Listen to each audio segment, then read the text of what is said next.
د روداتو او نازیانو ولسوالیو ولسوالانو په یو مطبوعاتي کانفرانس کې خپلې کړنې او لاسته راوړنې د رسنیو مختلفو ولسونو سره شریکې کړې.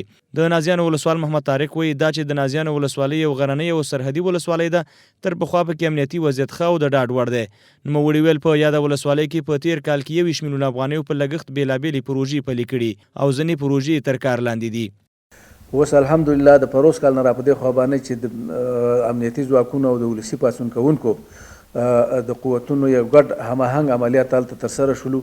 نو د نازیه د ولسوالۍ ټول مربوطات د دولت د مخالفینو نه که داعش دی او که بل دی ټول پاک شولو. نو دا طبیعي ده چې په دغه جنګونو کې بې حده ډېر کورونه د خلکو وران شولو، خلک پکې بې ځایه شولو. دغه نازیان خو دغه ولسوالي اکثره خلک چې دي دا په غرنیو سیمو کې دا خلک دغه کورونو نه راښکته شولو، د هوارو ډاګونو ته او څه نورو ولسوالیو ته او څه خارج سیمو ته.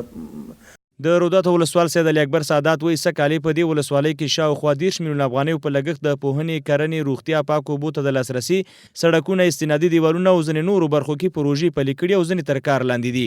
اوس فعلا دپاره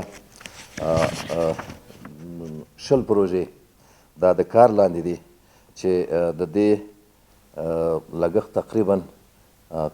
تقریبا 15 میلیونو افغانیو په شاوخوا کې دا فعلا روانې دي دا پروژې چې په ده کې مکاتب و تعمیرونه دي، په ده کې د اوبو ساګانې دي، په ده کې زراعتي پروژې دي.